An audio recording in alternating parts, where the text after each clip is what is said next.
Liberal Fox News commentator Jessica Tarlov debunks the myth, signal boosted by her right-wing co-hosts, that the New York Times is an instrument of the Democratic Party.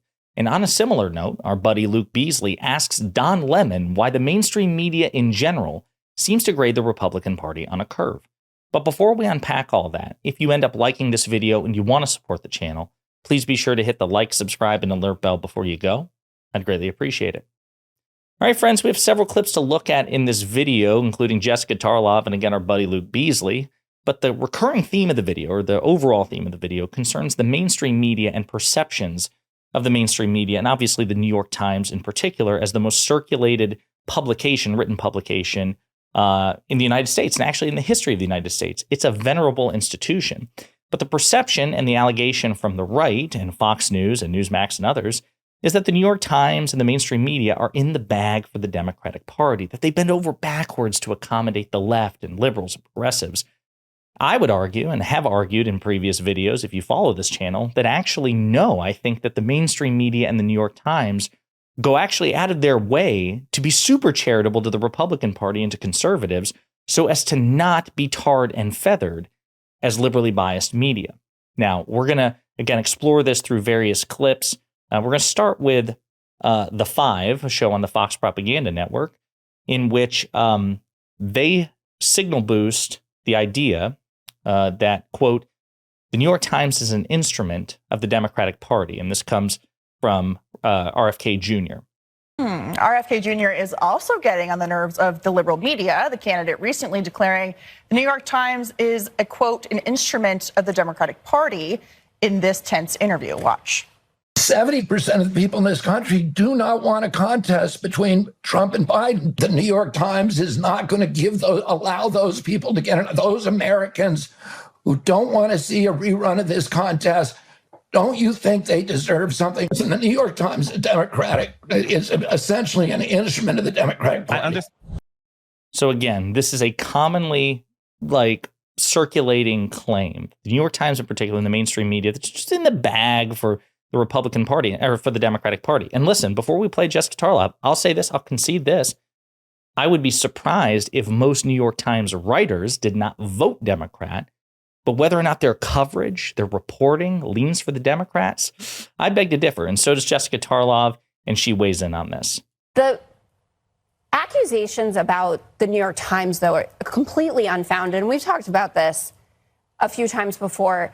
Democrats do not think that the New York Times is on our side and can point to a number of stories going back to the Hillary Clinton server story, Uranium One. If you even look at the polling and how they cover it, the New York Times Siena poll, for instance, we did a whole 2 days, right, of cycle on the New York Times Siena poll showing that Trump was doing so much better with Black Americans, with Gen Z voters, that he was somehow within, I think it was a couple points with female voters. And then the breathless coverage of how Biden is too old for this. The Ezra Klein piece came out. That Ezra Klein is at the New York Times. That essay turned into multiple news cycles about Democrats are coming around. They understand that Joe Biden can't do this. That's all our, quote, beloved New York Times. 100%.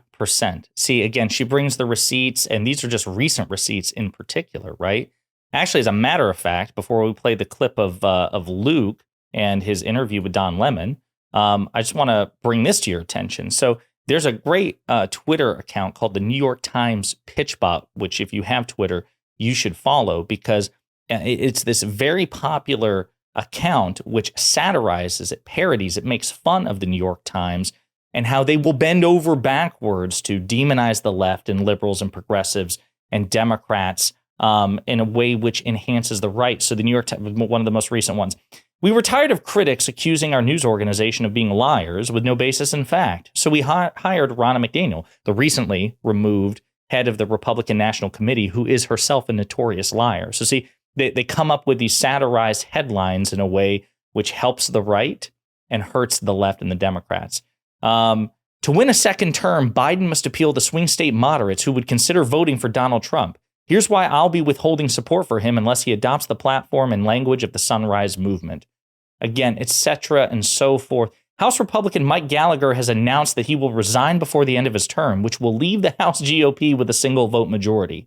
Here's why that's bad news for Joe Biden.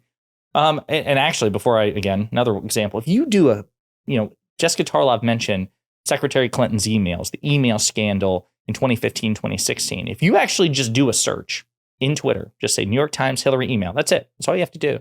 You'll be littered with examples of people recognizing what Jessica's recognized, what I've recognized, what many of you have probably recognized, that the New York Times bends over backwards to inflate or exacerbate scandals on the left and actually downplays those on the right.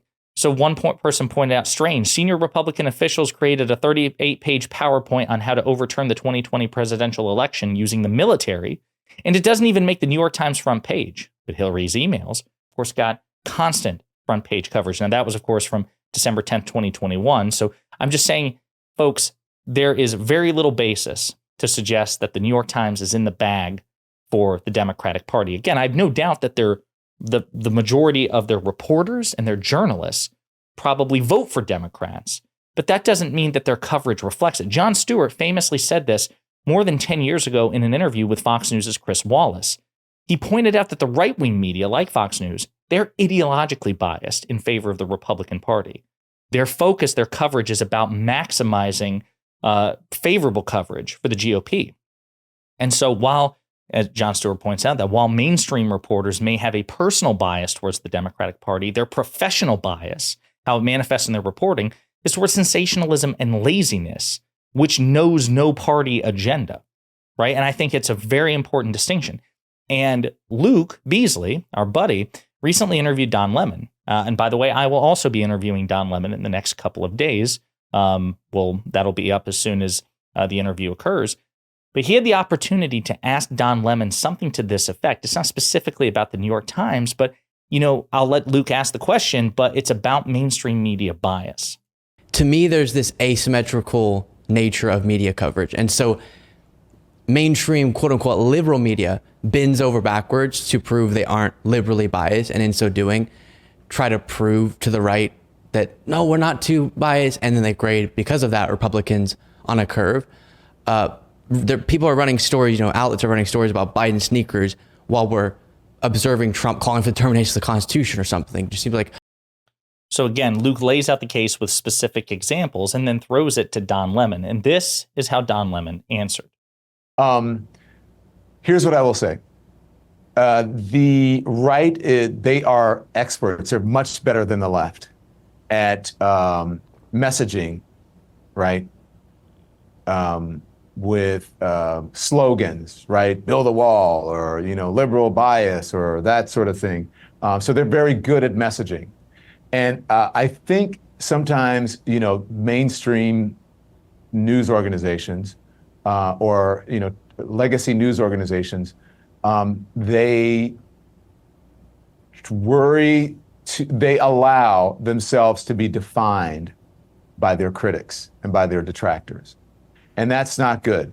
And so I think you're right that they can be overreactive, and they try to overcorrect because people will say that the mainstream media is biased or liberal when you're just presenting facts.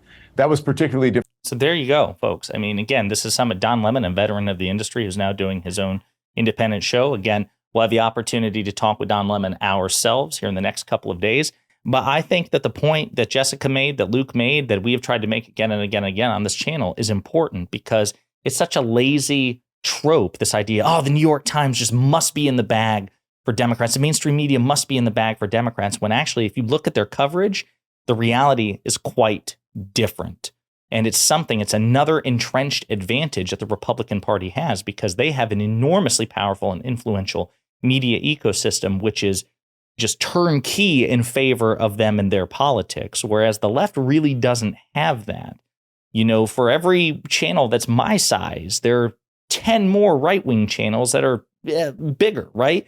You have Fox News, you have Newsmax, you have OAN, you have the Daily Wire, you have Steven Crowder, you have Candace Owens, you have Tim Pool. Both in the alternate and mainstream media, the right enjoys a colossal advantage, and we have to stop pretending that that's not the case.